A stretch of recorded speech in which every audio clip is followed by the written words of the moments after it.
उत्तर प्रदेश विधानसभा चुनाव 2022 की तैयारियां जोरों पर है। हर पार्टी अपने स्तर पर चुनाव की तैयारियों में लगी हुई है। भारतीय जनता पार्टी हो, समाजवादी पार्टी हो, बहुजन समाज पार्टी हो या फिर कई पार्टियों का गठजोड़ जिसको संकल्प भागीदारी मोर्चा नाम दिया गया है, या फिर कुछ क्षेत्रीय दल कहें, या फिर ये भी कह सकते हैं कि यह आने वाला विधानसभा चुनाव उत्तर प्रदेश की तकदीर के लिए और केंद्र सरकार की शक्ति के लिए काफ़ी ज़्यादा ज़रूरी होगा।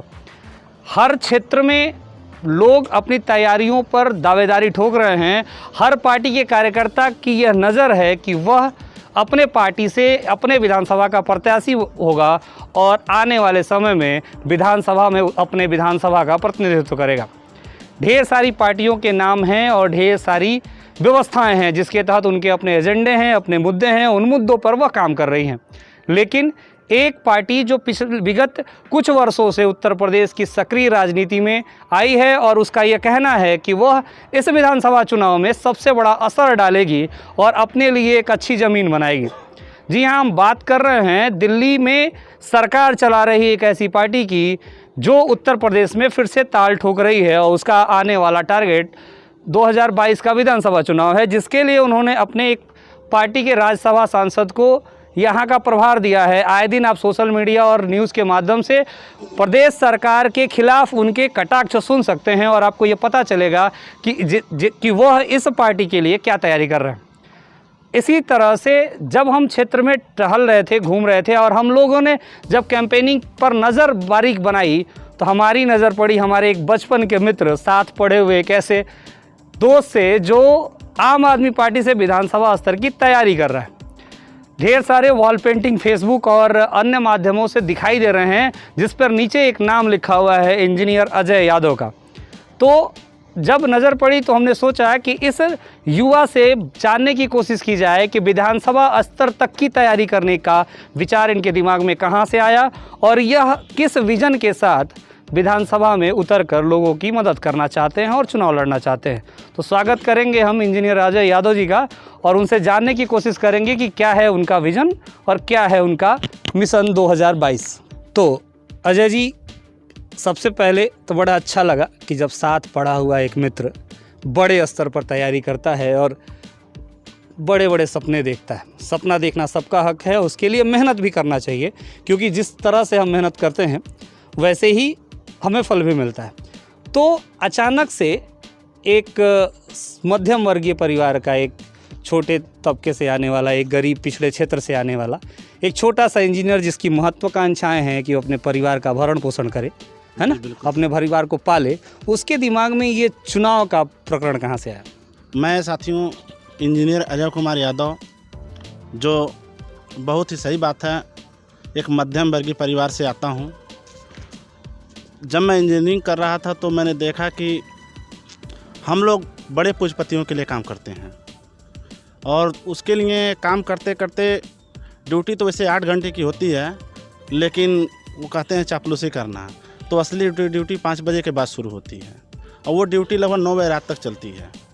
और हम अपने जो बड़े लोग हैं उनको ये दिखाते हैं कि हम ज़्यादा से ज़्यादा काम कर रहे हैं। तो मैं उस समय काम करते हुए सोचा कि क्यों ना जितना वर्क अब इनके लिए हम कर रहे हैं अपने लिए शुरू किया जाए। तो मैंने रिज़ाइन किया और अपना बिजनेस शुरू किया।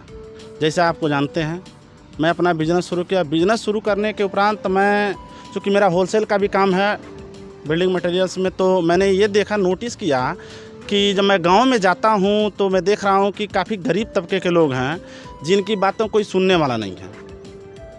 तो मैंने सोचा यार, अभी तक हम लोग जिसको भी सांसद और विधायक बनाते आए हैं वे लोग हमेशा बड़े तबके से संबंध रखते हैं और बड़े तबके से संबंध होने के कारण वे लोग गरीबों के दुख दर्द को नहीं समझ पाते हैं। आज तक इस खड्डा विधानसभा में जिनको भी विधायक बनाया गया वे सभी बड़े तबके के लोग थे। इसलिए साथियों मैंने सोचा कि विधानसभा की तैयारी करते हैं कि एक गरीब कैसे अपना जीविकोपार्जन करता है।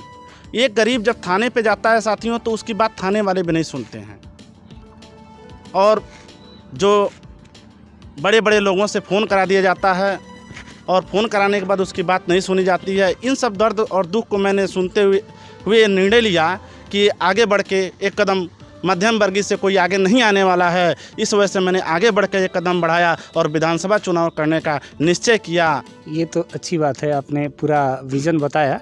लेकिन एक शब्द है कि मध्यम वर्गीय परिवार की ढेर सारी समस्याएं हैं। इन समस्याओं में आम आदमी पार्टी ही क्यों आपको ऐसी लगी कि आम आदमी पार्टी ही क्यों? उसके अलावा और सारे विकल्प भी हो सकते थे। हाँ, बिल्कुल हो सकते थे। मैंने आम आदमी पार्टी को इसलिए चॉइस किया, मैंने देखा कि जब से आम आदमी पार्टी की सरकार बनी है, दिल्ली में भाजपा वाले चिल्लाते हैं कि 56 इंच का सीना तान कर जीना, लेकिन मैंने ये देखा दिल्ली में जब से अरविंद केजरीवाल की सरकार बनी है तब से आज तक उस 56 इंच के सीने पे अरविंद केजरीवाल जी बैठे हुए हैं। सबसे बड़ा रीज़न है कि अरविंद केजरीवाल भी एक मध्यम वर्गीय फैमिली से ताल्लुक़ रखते हैं। ये अलग बात है कि उनके माता पिता ने पढ़ा दिया और एक अफसर बन के उसके बाद उन्होंने रिज़ाइन करके अन्ना आंदोलन से निकल के आज मुख्यमंत्री है। सबसे बड़ी बात यह है कि केजरीवाल जी ने अभी देखिए आप अपने वहाँ खड्डा विधानसभा में 2 हॉस्पिटल हैं, 2 नहीं अब 3 हो गए हैं। एक प्राथमिक स्वास्थ्य केंद्र खड्डा में है, एक तुरकहा में है और दूसरा कोटवा में है। एक छोटा सा विजन ले लेते हैं, अगर कोई दूर दराज का मान लीजिए दूर दराज का कोई ग्रामीण बीमार पड़ जाता है तो क्या करेगा वो? या तो तुरकहा जाएगा, कोटवा जाएगा और नहीं तो खड्डा हॉस्पिटल पे आएगा। रात को अगर बीमार पड़ता है तो लोग उठने के लिए तैयार नहीं हैं। अगर उठ भी जाता है तो उसका एक सुपरवाइज़र या कंपाउंडर उठेगा तो सीधे जिला अस्पताल के लिए रेफर कर देता है। तो सबसे बड़ा विज़न यही है कि अरविंद केजरीवाल ने दिल्ली में हर मोहल्ले में, इसी विज़न को देखते हुए दिल्ली में हर मोहल्ले में मोहल्ला क्लिनिक का निर्माण किया। और केजरीवाल जी ने कहा है कि यूपी में अगर हमारी सरकार बनती है तो उसी तर्ज पे हम गांव क्लिनिक का निर्माण करेंगे, ताकि हमारे बहू बहन बेटियों को रात में अगर स्वास्थ्य की आवश्यकता पड़ती है तो हमें तुरकहा न जाना पड़े, ये सारी सुविधाएं गांव में उपलब्ध रहें। और दूसरी चीज़ बता दें कि शिक्षा के मामले में ये हमारे साथ बहुत बड़ी साजिश हो रही है कि जो मध्यम वर्गीय परिवार के बच्चे रहेंगे ये सरकारी स्कूल में खिचड़ी खाएंगे और खिचड़ी खाते खाते ना ये कुछ पढ़ पाएंगे और ना ही आगे बढ़ पाएंगे। साथियों, ये एक पुराना वो कहावत है कि हमको लगा बाबा साहब अम्बेडकर ने कहा था कि शिक्षा शेरनी का दूध है। यहाँ शिक्षा के साथ ही खिलवाड़ किया जा रहा है, तो कोई मध्यम वर्गीय या जो गरीब वर्ग के लोग हैं उनका लड़का कैसे आगे बढ़ेगा? और पढ़ेगा नहीं तो बढ़ेगा क्या? और जब बढ़ नहीं पाएगा तो वह अपनी बात को कहीं भी किसी अधिकारी के सामने रखने में सक्षम नहीं होगा। तो केजरीवाल जी ने वहाँ पे जो सरकारी स्कूल हैं उनकी शिक्षा कॉन्वेंट स्कूल के बराबर दे के और ये तय कर दिया कि हम गरीबों के लिए अच्छा काम कर रहे हैं। और ये विज़न यूपी में भी आएगा। शिक्षा का जो सरकारी स्कूल है, जब दिल्ली में बदल सकते हैं हम सरकारी स्कूलों की शिक्षा व्यवस्था, तो यूपी में क्यों नहीं बदल सकते हैं? अभी केजरीवाल जी ने दिल्ली में 200 यूनिट बिजली फ्री देते हैं। मैं आपको बता दूं कि एक मध्यम वर्गीय परिवार के लोग जिनके वहाँ टीवी, फ्रिज, कूलर, एसी सभी बुनियादी सुविधाएं अगर यूज होती हैं तो भी 200 यूनिट से ज़्यादा बिजली का बिल नहीं आएगा। यानी हम कह सकते हैं कि मध्यम वर्गीय परिवार का 200 यूनिट तक बिजली केजरीवाल जी ने फ्री देने का वादा किया है और 400 यूनिट बिजली का बिल आधा लगेगा। नहीं, ये तो अच्छा है, लेकिन एक सोचना और कर पाना। उत्तर प्रदेश सबसे बड़ी घनी आबादी और सबसे बड़ा प्रदेश है। दिल्ली की बात जो है ना, दिल्ली को हम ऐसे देख सकते हैं कि दिल्ली मतलब लखनऊ, दिल्ली मतलब गोरखपुर, दिल्ली मतलब कानपुर। तो एक शहर को मैनेज करना और एक बड़े प्रदेश को मैनेज करना दोनों बड़ा अंतर है। इस सच्चाई से एक इंजीनियर होते हुए भी आप चीज़ों को मैनेज करना जानते हैं कि कैसे एक छोटी सी जगह पे हम एक बड़ा सा भवन बनाएंगे और किन पिलरों के सहारे जो है वो खड़ा होगा। क्योंकि इसी उत्तर प्रदेश में केजरीवाल जी आए, मोदी के खिलाफ जो है चुनाव लड़े, वापस दिल्ली गए और मुख्यमंत्री बन गए। और यहाँ पे एक तरह से कहा जाए, लोग जो कहते हैं आपके विपक्ष के लोग, कि यहाँ जो आपकी पार्टी के नेता आते हैं उत्तर प्रदेश में वो टूरिज्म करने आते हैं, यहाँ के लिए आते नहीं हैं।